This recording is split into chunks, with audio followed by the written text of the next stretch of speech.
हम गुरु को तो मानते हैं मगर गुरु की कभी नहीं मानते। जय गुरु जी संगत जी। आज मैं गुरु जी की एक छोटी सी सेवादार आपके सभी के सामने गुरु जी की कृपा से उनके सत्संग शेयर करने के लिए उपस्थित हुई हूँ।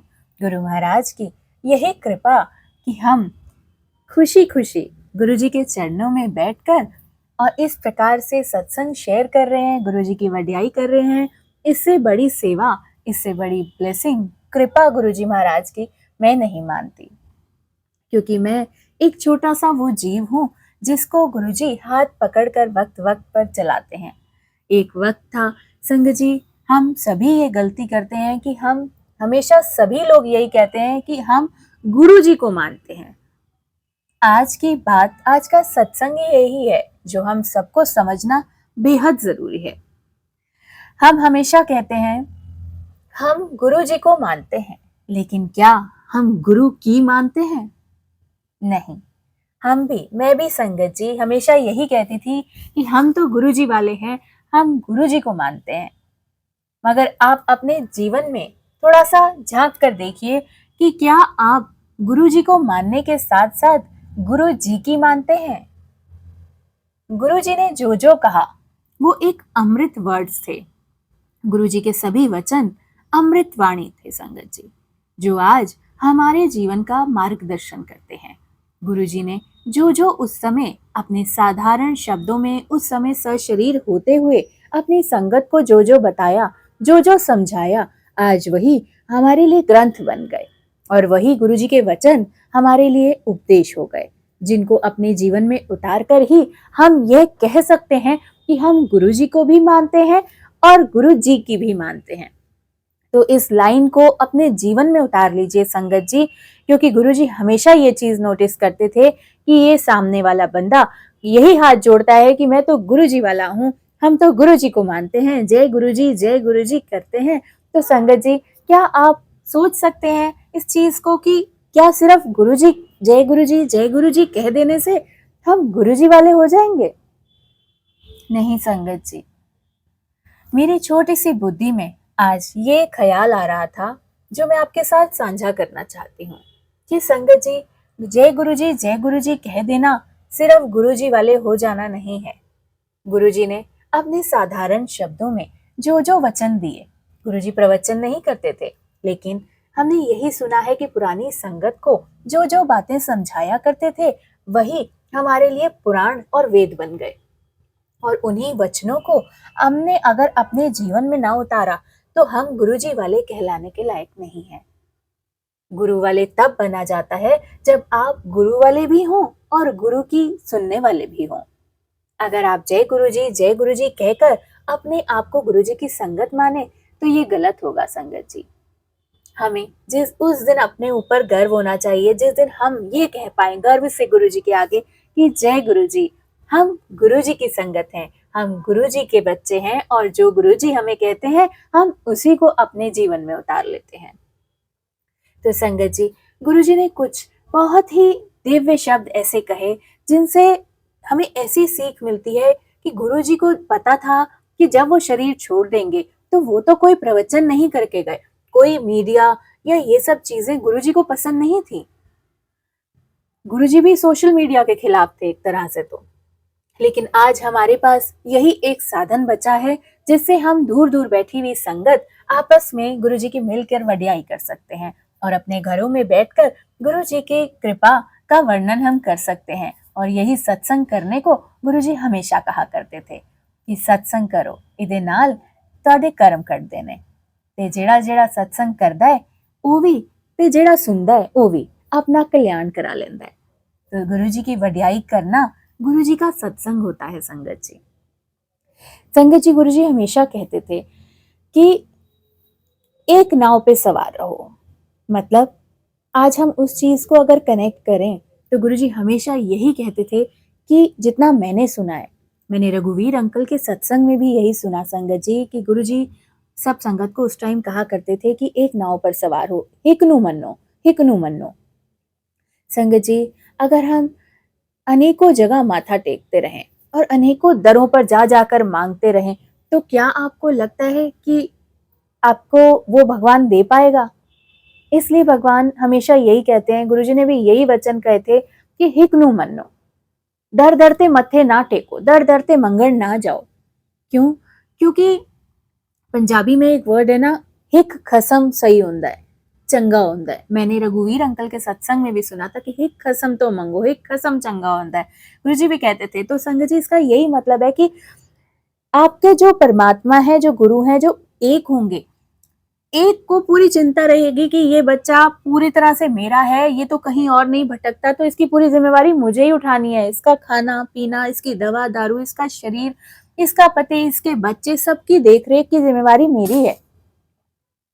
अगर आप जगह जगह मांगते जाएंगे, एक एग्जाम्पल लीजिए, आप हर दर पर माथा टेक रहे हैं, या आपके परिवार में, मतलब कैसे मैं आप लोगों को समझाऊं कि अगर आप हर जगह पर माथा टेकेंगे तो हर भगवान ये सोचेंगे चलो ये आज यहाँ आया है, चल वो इसकी जरूरत पर पूरी कर देगा, है ना। जैसे आप यही समझ लो, एक छोटा सा एग्जाम्पल मैं आपको देती हूँ कि एक माँ के 5 बच्चे हैं, वो पांचों बेटे अलग अलग रहते हैं। अब माँ हर बेटे के पास जाकर कुछ ना कुछ कहती है, अपनी तकलीफ बताती है कि मुझे ये तकलीफ है, आज मेरे को इस डॉक्टर पर ले चलना। उस बेटे को कहती है मुझे ये दवाई की जरूरत है, या किसी बेटे को कहती है कि मेरे घर में ये सामान खत्म है, मुझे ये चाहिए, या कुछ भी अपनी परेशानियां जो बताती है एक माँ। तो एक बेटा सोचेगा ये दूसरे वाले के पास गई थी, उसने पूरा कर दिया होगा। दूसरा सोचेगा पहले वाले के पास गई थी, उसने पूरा कर दिया होगा। तीसरे के पास जाएंगी तो वो सोचेगा अरे उन दोनों के पास गई थी, उन्होंने भी सुन ली होगी, वो भी ले आए होंगे दवाई वगैरह। लेकिन उस माँ की तो जरूरत पूरी नहीं हुई ना संगत जी। इसी तरह से संगत जी, अगर आप जिस माँ का एक ही बेटा होगा ना, उसको तसल्ली होगी बेटे को भी कि ये मेरी माँ है और इसकी सारी जिम्मेवारी मेरे पे है, इसकी दवा दारू, इसका सारा देख रेख, इस माँ की हर इच्छा मैंने पूरी करनी है, एक मैं अकेला सहारा हूँ इस माँ का। इस तरह समझिए संगत जी कि अगर आप दर दर पर माथा टेकते रहेंगे तो वो भगवान सोचेंगे चलो वो उस दर से पूरा हो जाएगा, वो भगवान सोचेंगे उस दर से पूरा हो जाएगा। आप एक गुरु का, आप जिनको भी मानना चाहते हैं, मैं ये नहीं कहती कि आप सिर्फ गुरु जी को, लेकिन जिनको भी, जिनमें आपकी आस्था है, आप उन्हीं के आगे झुके, एक दर पर ही माथा टेके, एक दर पर ही अपना पूरा सरेंडर करें, चाहे वो कोई भी भगवान हो। दर दर पर अनेक गुरु बना लेने से आपकी ख्वाहिशें पूरी नहीं होती संगत जी। आपके जीवन में आपके कर्मों का लेखा जोखा खत्म नहीं होगा, आप जो चाहते हैं वो सब आपको प्राप्त नहीं होगा, और आप अपने कर्मों को नहीं कटा सकते। लेकिन गुरु जो भी आपके हैं, अगर आप उनके दर पर जम कर बैठ गए कि एक ही जगह पर मैं बैठी हूँ, यही मेरे सब कुछ है, और जो मांगना है मैंने इन्हीं से मांगना है, लोगों में भी नहीं पड़ना, जो मांगना है अपने गुरु से मांगो, अपने परमात्मा से मांगो। जब आप अपने गुरु के चरणों में झुकोगे, आपके गुरु देखेंगे कि इसने टोटल सरेंडर मुझ पर करा हुआ है, अपने हर परिवार के सदस्य की जिम्मेवारी मुझ पर सौंपी हुई है, तो गुरु कैसे आपका साथ छोड़ देंगे। वो आपको बिल्कुल थाम कर रखेंगे। मैं हमेशा गुरुजी से यही कहती हूँ कि गुरुजी मेरा हाथ पकड़ लो, क्योंकि मेरे मुंह से कभी ये नहीं निकलता कि गुरुजी मैं आपका हाथ पकड़ लूं, क्योंकि हम ऐसे बेवकूफ है ना संगत जी कि जरा सी परेशानी अपने ऊपर आई तो हम दर दर पर भटकने लगेंगे, हम लोगों से आस करने लगेंगे, लोगों से उम्मीदें करने लगेंगे कि शायद ये हमारी जरूरत पूरी कर पाए, शायद ये हमारा कुछ भला कर पाए। लेकिन हम अपने गुरु पर विश्वास कभी नहीं करते। हम कई बार रो लेते हैं, लड़ लेते हैं, गुरु के आगे हम रोने जरूर बैठ जाते हैं, लड़ जरूर लेते हैं, लेकिन उम्मीद हम बाहर वालों से लगाते हैं, जो कि मैंने भी की ये गलती। मैं आपको यही बताती हूँ हमेशा कि मैंने खुद ये गलतियां की हैं, क्योंकि हम इंसान हैं। लेकिन गुरु का प्यार वही होता है संगत जी कि जब गुरु आपको सीधे रास्ते लाता है ना, तो आपकी आंखों के आगे वो पूरी फिल्म ऐसे चल पड़ती है कि आपने क्या क्या गलतियां की थी, वो भगवान पूरी दिखाता है आपको। और फिर जब जब आप वो गलती दोहराने लगेंगे ना, आपको ऐसा लगेगा कि अब कुछ अलग सी फीलिंग हो रही है, आप वो गलती कर नहीं पाओगे अगर आप गुरु से जुड़ चुके हो, गुरु ने आपकी जिम्मेवारी ले ली है।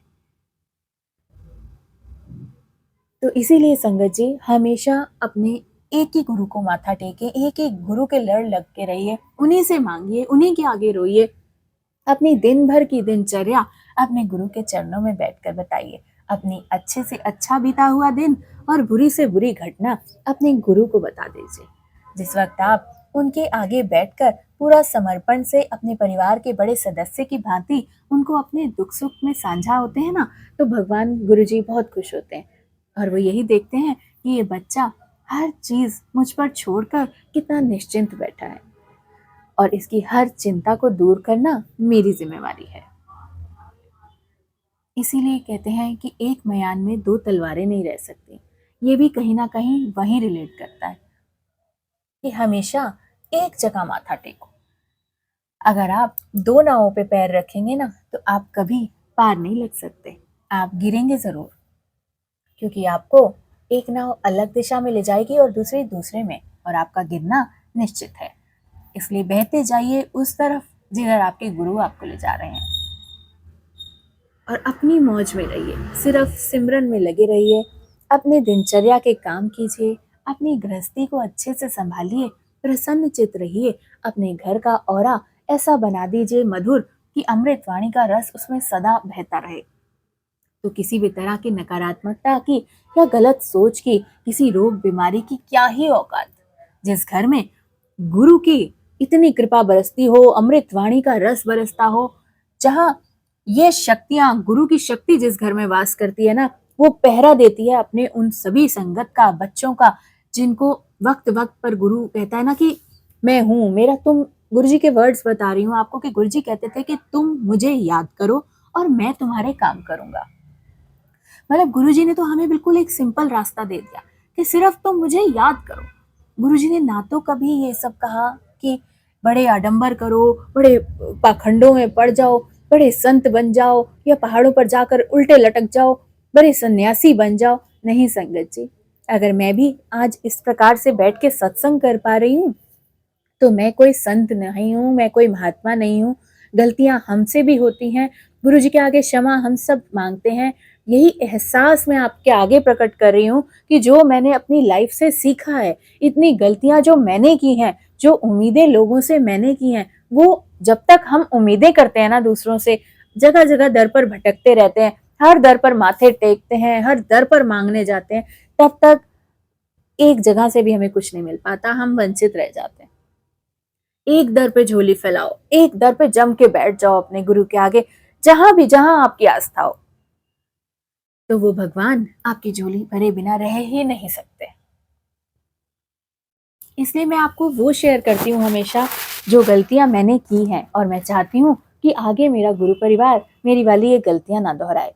और इन गलतियों को सुधार सुधार कर अब मैं इस जगह पहुंची हूँ, गुरु जी की कृपा से पहुंच पाई हूँ। जब तक गुरु जी चाहते हैं कि इस बच्चे को इसकी ये सीख देनी जरूरी है, तब तक आपकी लाइफ में ऐसी ऐसी चीजें होती हैं कि वो आपके सामने ऐसे ऐसे प्रकरण खड़े हो जाते हैं, ऐसी ऐसी चीजें होती हैं कि आपको लगता है ये क्या ही हो रहा है मेरे संग, लेकिन गुरु आपको कुछ सिखा रहे होते हैं। क्योंकि गुरु जी अपने हर बच्चे के साथ हैं। गुरु जी को अपने हर बच्चे का सिर्फ वो समर्पण चाहिए कि ये सिर्फ मुझसे ही मांग रहा है, इसे सिर्फ मैं ही दिख रहा हूँ, इसे सुख भी मेरे साथ ही साझा करना है और दुख भी मेरे साथ ही निपटाना है। तो इसके सारे जीवन की, इसकी हर खुशी, हर दुख, हर जगह इसका बस साथी मैं ही हूँ। आप उन्हें गुरु माने, उन्हें अपना दोस्त माने, उन्हें अपने इष्ट माने, उन्हें अपना पिता माने, उन्हें अपना भाई माने, सारे रिश्ते एक वक्त के बाद आपको अपने गुरु में दिखने लगते हैं।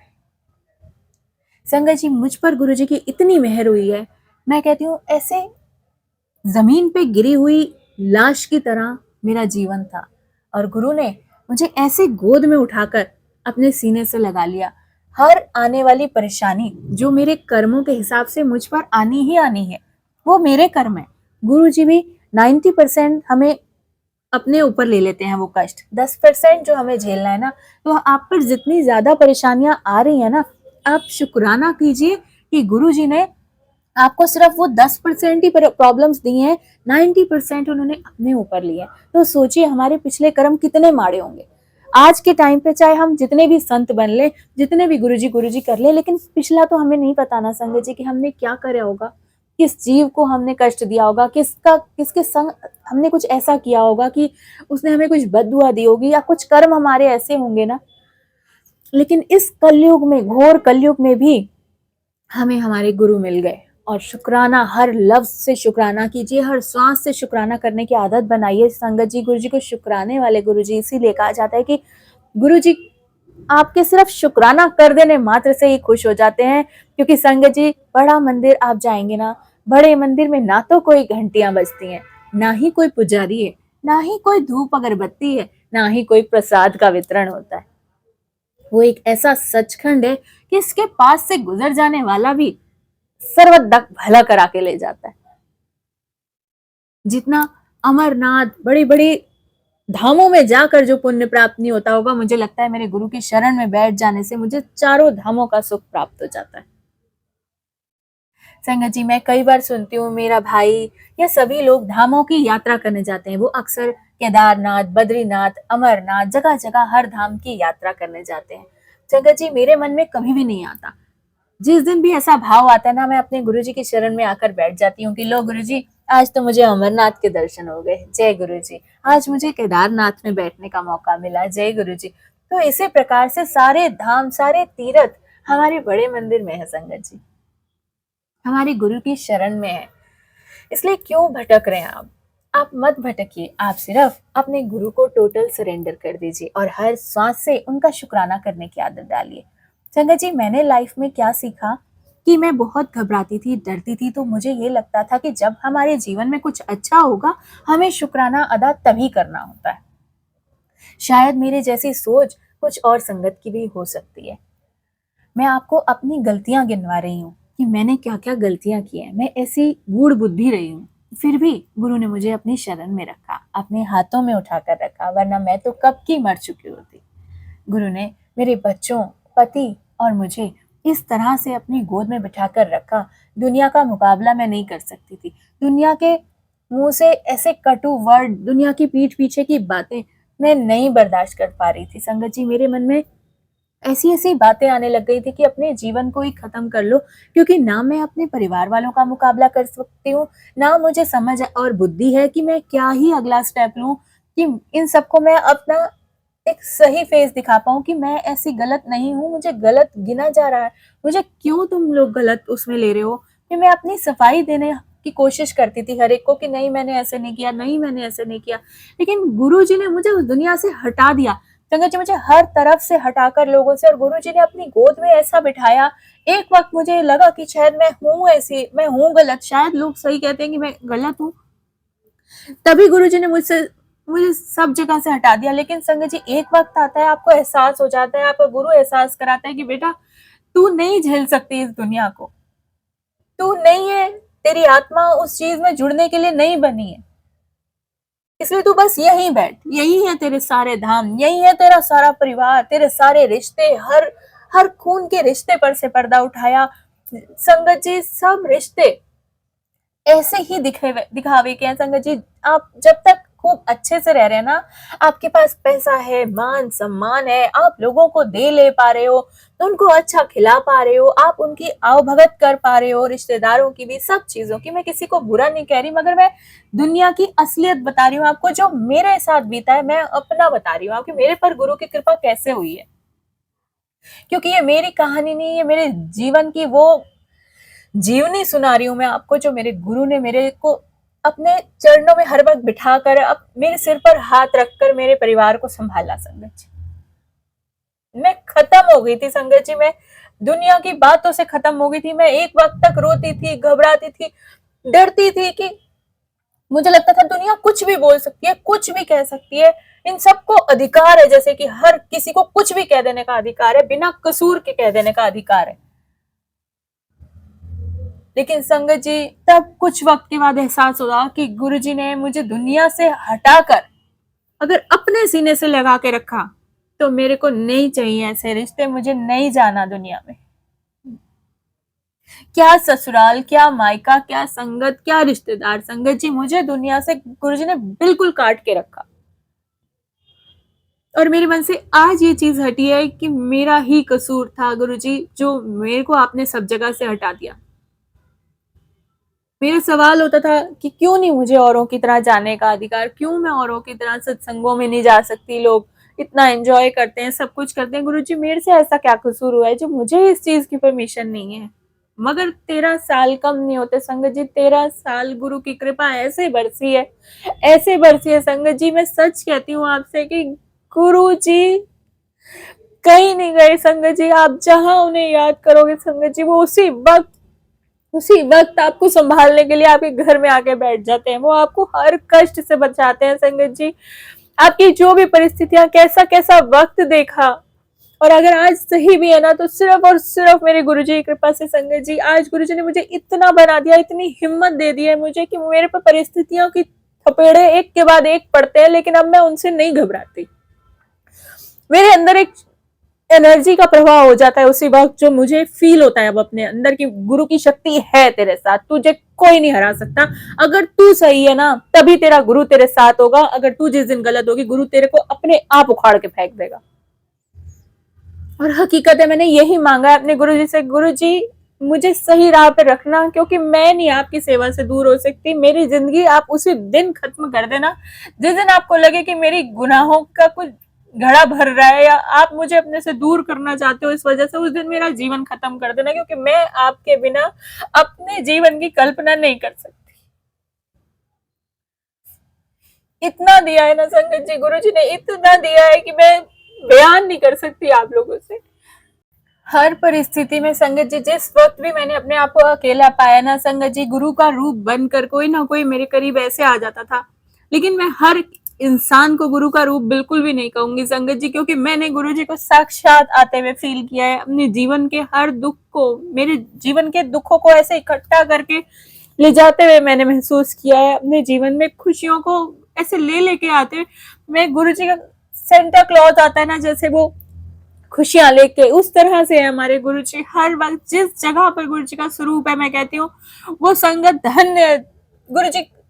गुरुजी हर जो संगत गुरुजी को मानती है, जो संगत गुरुजी को नहीं भी मानती ना, हमारे गुरुजी दुनिया का कल्याण करने आए थे, और आज भी वो वही कर रहे हैं, और वही करते करते वो चले गए। उन्होंने इतनी कम उम्र में अगर चोला छोड़ा संगत जी, तो उसका रीजन सिर्फ और सिर्फ इतना था कि वो शरीर में बंद कर अपने कम ही लोगों का कल्याण कर पा रहे थे। शरीर को छोड़ने के बाद ज्यादा से ज्यादा स्थानों पर गुरुजी की कृपा बरसने लगी, अमृत बरसने लगा, जगह जगह गुरुजी के दिव्य दर्शन होने लगे। ये कैसे कैसे संभव है इस कलयुग में संगत जी? आप कभी सोच के देखिए, कल्पना कीजिए, इस कलयुग में क्या ये संभव है? नहीं है संगत जी, नहीं है। लेकिन हमारे गुरुजी के दर पर सब कुछ संभव है। इसीलिए हमेशा जोर देती हूँ, अपने कर्मों पे ध्यान रखो संगत जी। जब तक हम अपने कर्मों पे ध्यान नहीं देते संगत जी, दुनिया में हम दुनिया के चीजों में पड़े रहते हैं। और गुरु भी देखता होगा, उन्हें क्या लगता होगा कि इसको सिर्फ इन चीजों का मोह है। हम गुरु जी के पास कई बार बैठ जाते हैं और संगत जी गुरु जी से सिर्फ अपनी बुनियादी चीजें मांगते हैं कि गुरु जी हमारे पास गाड़ी नहीं है, गुरु जी हमारे पास घर नहीं है, घर दे दो, ये कर दो, वो कर दो। हम ये चीजें मांगते रहते हैं, और गुरु सिर्फ वो चाहता है, गुरु कहता है कि मैं इन्हें क्या देने आया हूं, और ये क्या चक्रों में पड़े हुए हैं ये लोग। मैं इन्हें इतना देने आया हूं और ये इतना मांगते रहते हैं। मैं उन्हें समुद्र देने आया हूँ, पूरा उसका अमृत देने आया हूँ, और एक चम्मच लेके मेरे सामने खड़े रहते हैं कि दे दो गुरुजी, इसमें अमृत दे दो। और वो लुटाना चाहते हैं अपने जीवन पे आपकी खुशियां। तो गुरु की कृपा का उस सही बात का इंतजार कीजिए, जो गुरुजी आपको देने आए ना, आप वो लीजिए। गुरुजी ने कई बार ये बात कही कि मैं इन्हें क्या देने आया हूँ, और ये क्या ही मांगते रहते हैं। तो हम कैसे कह सकते हैं हम गुरुजी वाले हैं, हम गुरुजी के हैं, हम गुरुजी की संगत है, लेकिन हम गुरुजी की कभी नहीं सुनते। हम गुरुजी को तो मानते हैं, लेकिन गुरु की कभी नहीं मानते। हम कभी इंतजार नहीं करते कि क्या अगर ये काम आज हमारा नहीं हो रहा है तो गुरु ने कुछ तो और सोचा होगा। और वो विश्वास एक होता है ना कि बेहतर सोचा होगा। हमारी सोच तो इतनी छोटी है, हमारे गुरु की ने तो बहुत ऊंचा सोचा होगा ना, तो चलो उसका इंतजार करते हैं, उनकी कृपा का इंतजार करते हैं। कभी ये ख्याल नहीं आता संगत जी हमारे मन में। इसलिए तब तक हम गुरुजी की संगत कैसे कहला सकते हैं? गुरुजी के प्यारे, वो मुट्ठी भर वाली संगत। गुरुजी कहते थे ना, संगत तो सिर्फ मुट्ठी भर है, ये तो सब भीड़ है। तो हम तब तक भीड़ में ही रहेंगे संगत जी, हम वो भीड़ वाली ही संगत बने रहेंगे जब तक हम गुरु जी को मानते हैं बोलेंगे, और गुरु जी की नहीं मानते। ये हमारे जीवन में रहेगा। जिस दिन हम गुरु जी को मानने के साथ साथ गुरु जी की भी मानने लगेंगे ना, उन पर विश्वास, एकदम अटल विश्वास हो जाएगा कि आई ये प्रॉब्लम, कोई बात नहीं, जय गुरु जी देख लेंगे। बड़ी से बड़ी प्रॉब्लम में जिस वक्त आपके मुंह से ये निकल गया ना, जय गुरु जी देख लेंगे, तो उस वक्त समझ लेना आप गुरु जी को मानते हो, क्योंकि आप गुरु जी की भी मानते हो। इसको हमेशा ध्यान रखना संगत जी, अपने जीवन में उतार लो इस बात को। आज का ये सत्संग सच में मैं उनकी कृपा पे इतनी निछावर होती हूँ। संगत जी कोई नहीं आता, कोई नहीं आपकी मदद के लिए आएगा। लाख दुनिया जैसे होती है ना, सड़क पे कोई दुर्घटना हो जाती है, वहां पे देखने, तमाशा देखने वाले इतने खड़े होते हैं, लेकिन उसका कोई एक विरला कोई जानने वाला निकल आया, जिसे वो जानता हो, जिससे उसका कोई अच्छा संबंध हो, वो ही आएगा उसकी मदद करने के लिए। अदरवाइज सारे यही सोचेंगे अरे छोड़ो ना, इसके पचड़े में क्या पड़ना, अभी पुलिस केस हो जाएगा, हमें चक्कर काटने पड़ेंगे। तो बिल्कुल वो होता है गुरु। गुरु की जरूरत इसीलिए होती है जीवन में हमेशा, क्योंकि वो ही आपको एक सही रास्ता दिखा सकता है। हर वक्त हर जगह पे वो आपके लिए उपस्थित हो सकते हैं।